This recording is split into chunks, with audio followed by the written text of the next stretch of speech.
Hello everyone, welcome back to my channel. उम्मीद करती हूँ कि आप सभी अच्छे होंगे।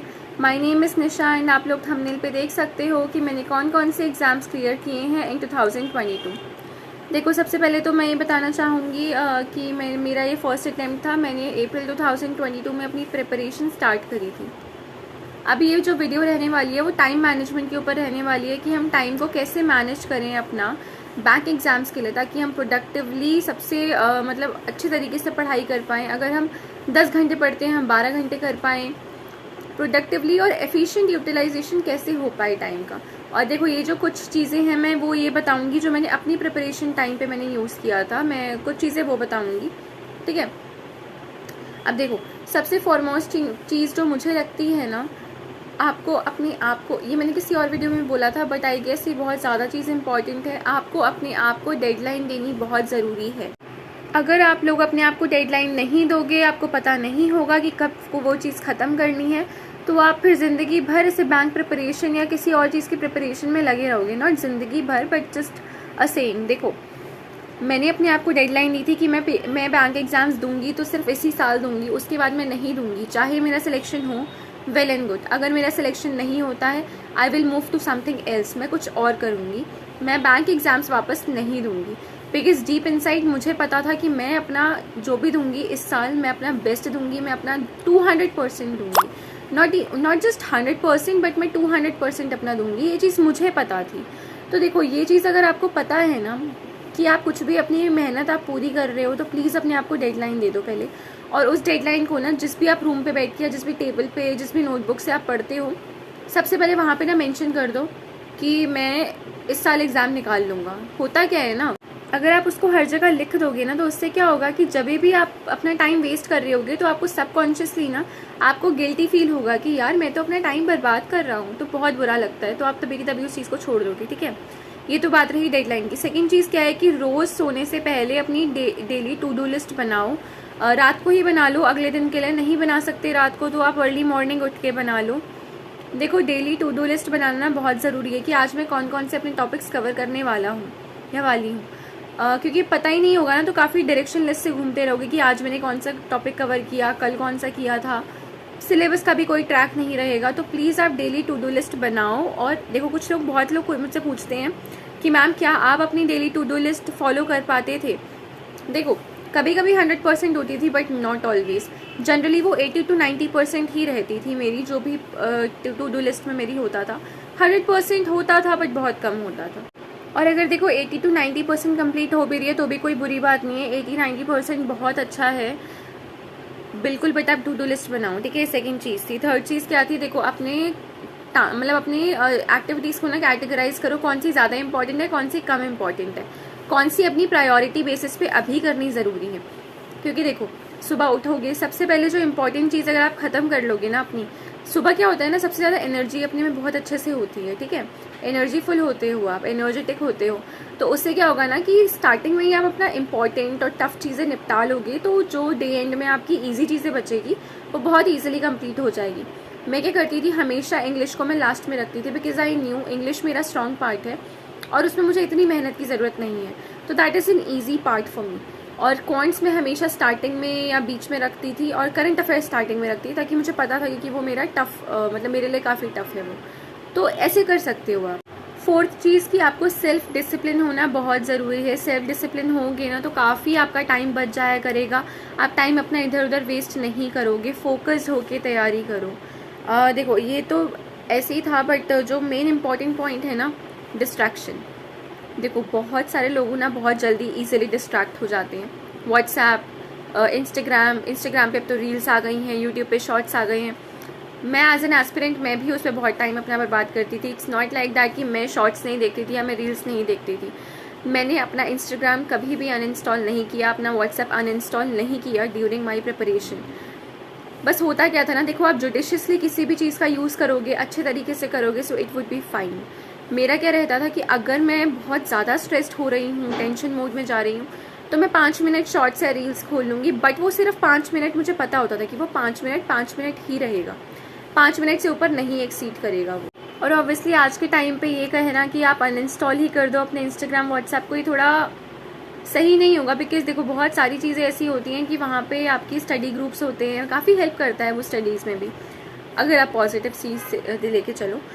बट हाँ देखो, आप म्यूट ज़रूर कर सकते हो उनके नोटिफिकेशंस को, तो आप म्यूट कर लो, जब भी आप पढ़ने जा रहे हो उस मीनवाइल आप म्यूट कर लो, और अपनी सारा डेडलाइन बोल रहे हो, अपनी सारी टू डू लिस्ट कंप्लीट करो। उसके बाद आप उस ग्रुप पे जाकर या रील्स देख लो या शॉर्ट्स देख लो। ये सारी चीज़ें आप तब करो जब आपका पूरा टास्क कंप्लीट हो चुका है। विदाउट कंप्लीटिंग योर टास्क आप अपना टाइम वेस्ट नहीं करोगे, आपको अपने मन को समझाना पड़ेगा, अपने दिमाग को, ठीक है। आपके दिमाग को आप कंट्रोल कर सकते हो और कोई कंट्रोल नहीं कर सकता। So you have to manage yourself, ठीक है।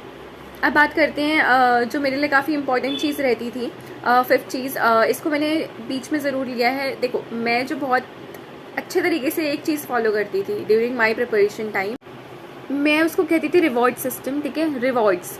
तो देखो अब होता क्या है ना कि वेनेवर जैसे मैंने आज का टारगेट है मेरा कि मैंने ना जैसे कुछ कंप्लीट करना है, जैसे मैंने इस पॉइंट से क्वेश्चंस लगाने हैं, ठीक है, एक चैप्टर का हर रोज़ एक दिन में।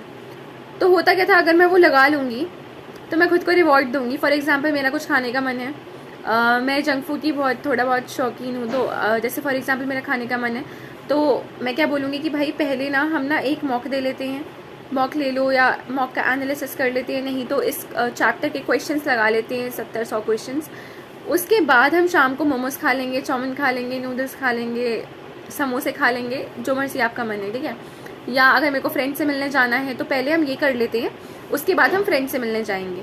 अदरवाइज़ अगर मान लो ऐसा भी मैं करती थी कभी कभी कि भाई ठीक है एक मॉक दे लेते हैं, उसके बाद ना आधे घंटे का ब्रेक लूँगी, सीधा आधा या 1 घंटे का ब्रेक लूँगी, पर पहले मॉक देना पड़ेगा, ओके। देखो ये जो रिवॉर्ड सिस्टम होता है ना, वो बहुत ही ज़्यादा बेनिफिशियल प्रूव हुआ है मेरे केस में। तो आपके केस में भी आप कर सकते हो, जैसे मुझे खाने का शौक है तो मैं खाने की चीज़ें, आप कैसे कर सकते हो ना कि फॉर एग्जांपल अगर आपको आप ऐसे कर लो कि मान लो अगर मैंने इस चैप्टर या मैंने 10 पजल्स अगर मैंने आज प्रैक्टिस करी, तो 10 पजल्स के बाद मैं मान लो आपको कोई सीरीज़ देखनी है तो या कोई मूवी देखनी है, तो वो मैं रात को बैठ के देखूंगा। बट अगर मेरी पजल्स हुई तो ही मैं बैठ के देखूंगा, अदरवाइज मैं नहीं देखूंगा। अगर मेरी टू डू लिस्ट 90% कंप्लीट हुई तो ही मैं वो सीरीज़ कंप्लीट करूंगी, नहीं तो मैं नहीं करूंगी। You can say such things to yourself, ठीक है। इससे क्या होता है, सबकॉन्शियसली आपके माइंड को पता होता है कि यार मुझे कंप्लीट करना है, बैक ऑफ द माइंड, और आप एक्स्ट्रा एफर्ट्स पुट करते हो उसको करने के लिए, बिकॉज यू नो कि अगर आप वो चीज़ करोगे तो आपको रिवॉर्ड मिलेगा। तो मेरे केस में काफ़ी हेल्प करा। आप लोग कोशिश कर सकते हो, जब भी मैं बोर्ड होती थी ना कि कुछ भी करने का मन नहीं है तो ऐसा कुछ रिवॉर्ड दे देती थी मैं खुद को, ठीक है। इसके अलावा ना एक्चुअली मैं इस वीडियो में ना एक और चीज़ कवर करना चाहती थी, मतलब ये इसका पार्ट शायद नहीं है, but still I wanted to tell. देखो मैं अपनी तैयारी के टाइम, मतलब जब मैं प्रिपेयर कर रही थी तब मैं सातों के सातों दिन एक हफ्ते में नहीं पढ़ती थी। मैं खुद को एक दिन देती थी कि जब मैं थोड़ा सा रिलैक्स कर लूँ। 6 दिन पढ़ूंगी, 1 दिन रेस्ट करूँगी, ठीक है। तो आप भी प्लीज़ खुद को रेस्ट दो, सातों दिन प्लीज़ मत पढ़ो। दिमाग को थोड़ा सा रेस्ट करने का भी टाइम चाहिए, तभी वो एफिशिएंटली काम भी कर पाएगा, नहीं तो वो भी थक जाएगा। ब्रेन को भी रेस्ट करने के लिए टाइम चाहिए होता है। So focus on that also, ठीक है। उसके बाद देखो हम क्या कर सकते हैं। हाँ देखो, एक जो बहुत मोस्ट इंपॉर्टेंट चीज़ मैं आप लोगों की नज़र में लाना चाहूँगी, आप कोई भी वीडियो से पढ़ते हो यूट्यूब पे, ठीक है, आपने देखा होगा उसमें बहुत सारे व्यूज़ होते हैं। 70,000 बच्चों ने देखा हुआ है, 50,000, 40,000, 1 लाख बच्चों, 2 लाख बच्चों ने देखा है उस वीडियो को। पर क्या सच में उन सारे के सारे बच्चों का सिलेक्शन होता है? नहीं होता है। सिलेक्शन रेट बहुत ही ज़्यादा कम है। तो बस मैं यही बोलूँगी कि प्लीज़ वीडियोस इतनी सारी दैट मीन्स नहीं देखने की ज़रूरत होती है। वीडियोस सब तब तक देखो जब तक कॉन्सेप्ट समझ नहीं आ रहा है। जब कॉन्सेप्ट समझ आ गया है तो सेल्फ प्रैक्टिस करो, सेल्फ स्टडी करो, उसके ढेर सारे क्वेश्चंस लगाओ, तो ही स्पीड बनेगी। एकदम से स्पीड नहीं बनती। कोई हलवा नहीं है अर्थमेटिक, कोई हलवा नहीं है पजल। बहुत टाइम लेती है, बहुत ज़्यादा प्रैक्टिस लेती है वो चीज़, ठीक है। तो थोड़ा सा समय दो और वीडियोस पे कम फोकस करो। वीडियोस पे सिर्फ तभी तक देखो जब आप लोगों को कॉन्सेप्ट नहीं आता है। और देखो एक और चीज़, कुछ चीज़ों की वीडियोस जो है ना वो कुछ टाइम तक ही ज़रूरी होती है देखना। फॉर एग्जांपल ऑर्डर रैंकिंग, आपने एक बार देख लिया कैसे होता है, उसके बाद सिर्फ क्वेश्चंस लगाने हैं, ठीक है। सिलॉजिज्म, क्वेश्चंस लगाने हैं सिर्फ, कॉन्सेप्ट एक बार देखने के बाद। इनइक्वालिटीज़ हो गया, पॉइंट्स की बात करें तो simplification, quadratic equations, number series, इन सब पे बार बार वीडियोस देखना ज़रूरी नहीं है। So don't waste your time watching those videos which are not important. Rather focus on solving more questions and practising by yourself, क्योंकि वो बहुत ज़्यादा इंपॉर्टेंट है खुद से प्रैक्टिस करना, ठीक है। ये कुछ चीज़ों की बात हुई। एंड हाँ, लास्ट चीज़ मैं ये बोलना चाहूँगी, एक्चुअली देखो बहुत सारे बच्चों को पता ही होता है कि वो लोग हॉटस्टार, नेटफ्लिक्स और कोरियन सीरीज़ के ड्रामा इन सब में ना बहुत ज़्यादा अपना टाइम वेस्ट कर देते हैं, ठीक है। या मैं ये नहीं बोलूँगी, पता है मेरा भी देखने का मन करता था कि मैं कोई मूवी देख लूँ, मैं कोई सीरीज़ देख लूँ, बहुत मन करता है। बट होता क्या है ना कि जब तक टारगेट अचीव नहीं हुआ ना, थोड़ा सा एक्स्ट्रा मेहनत कर लो यार। मूवीज़ तो जब पुरानी हो जाएगी ना तो भी आप देख लोगे, वो कहीं नहीं जाने वाली। के ड्रामा ऑलवेज रहने वाला है, वो कहीं नहीं जा रहा है। थोड़ा सा लेट कर लोगे चीज़ों को तो nothing is going to happen, बस करियर बन जाएगा। क्योंकि ये सही समय है, जब एक बार एग्ज़ाम्स आ जाएंगे ना, लाइन से एग्ज़ाम्स होंगे, फिर उस टाइम पे ना प्रिपरेशन डेप्थ में करने का टाइम नहीं मिलेगा। अभी वो टाइम है कि आप डेप्थ में अपने आप को प्रिपेयर करो कि हाँ। और आई नो इनमें से कितने बच्चों के पास सब्सक्रिप्शन होगा, तो देखो सब्सक्रिप्शन वाले लोग क्या कर सकते हो। फॉर एग्जाम्पल, आपका जो टीचर है, जो भी आपको पढ़ा रहा है, वो भी रोज़ रोज़ नहीं पढ़ाते हैं, उनको भी ऑफ चाहिए होता है, तो वो भी 1 या 2 दिन का ऑफ लेते होंगे अपनी क्लासेस से। तो प्लीज़ आप उन दिन अपनी सेल्फ प्रैक्टिस कर लो, क्योंकि जनरली सब्सक्रिप्शन वालों के पास ना प्रैक्टिस करने का टाइम नहीं बचता है। ये मैंने बेसिक ऐसा क्वेरी है ये लोगों की कि हमारे को प्रैक्टिस करने का टाइम ही नहीं है क्योंकि हमारी क्लासेस हैं। तो आप तब प्रैक्टिस करो जब क्लासेस नहीं होती हैं, थोड़ा एक्स्ट्रा एफर्ट करना पड़ेगा, ठीक है। इसके अलावा देखो, हाँ, जो सेकेंड लास्ट चीज़ है जो मैं बोलना चाहूँगी, हाँ, कि देखो लाइव क्लासेस मत करो attend, please recorded classes attend करो। रिकॉर्डेड होंगी तो आपका टाइम बर्बाद नहीं जाएगा। मैं नहीं कह रही टाइम बर्बाद जाता है, बट इंटू 2 की स्पीड पे आप चला के देख लो, इंटू 1.5 की, तो बहुत ज़्यादा टाइम सेव हो जाता है। जो 1 घंटे की चीज़ है आप उसको आधे घंटे में कंप्लीट कर लोगे। और देखो लास्ट में मैं सिर्फ एक चीज़ बताना चाहूँगी, एज एन एग्जाम्पल है कि आप लोग इससे कुछ सीख सकते हो। देखो मैंने अप्रैल में तैयारी स्टार्ट करी थी, ठीक है। सितंबर एंड में IDBI का रिज़ल्ट आ गया था, उसके साथ मतलब इंटरव्यू वगैरह के साथ, ठीक है। 22-23 सितंबर था शायद, if I am not wrong, और 8 सितंबर को मेरा इंटरव्यू था। अक्टूबर में ज्वाइनिंग हो गई थी, ठीक है। 30 अक्टूबर को मेरी ज्वाइनिंग IDBI के ट्रेनिंग इंस्टीट्यूट में। अब देखो 30 अक्टूबर के बाद टू बी ऑनेस्ट मैंने मेंस की इतना क्लासेस लगाई, मैंने मेंस की ना प्रैक्टिस करी। I was just relying on mocks for IBPS PO mains. आपको पता है IBPS PO मेंस 26 नवंबर को हुआ। SBI PO मेंस वो 30 जनवरी को हुआ है। मैंने मॉक्स नहीं लगाए रेगुलर बेसिस पे। हाँ, जब एग्ज़ाम से जस्ट मैंने पहले 4-5 दिन 6-7 दिन लगाए थे मैंने, क्योंकि यार उधर इतना टाइम नहीं मिलता था। बट आपने एक चीज़ नोटिस करी, मैंने अप्रैल से अक्टूबर तक जो तैयारी करी ना अपनी 6 मंथ्स की, वो इतनी अच्छी कि मेरा IBPS PO मेंस पे निकला, मेरा SBI PO मेंस पे निकला। तो मैं सिर्फ ये समझाना चाहती हूँ कि इतनी जम के मेहनत कर लो ना अपने स्टार्टिंग के फेज़ में। मुझे पता है मैंने अपने ना डेली शेड्यूल के वीडियो में बोला है कि मैंने 12-12, 13-13 घंटे तैयारी करी है, क्योंकि मैंने करी है, सच में करी है।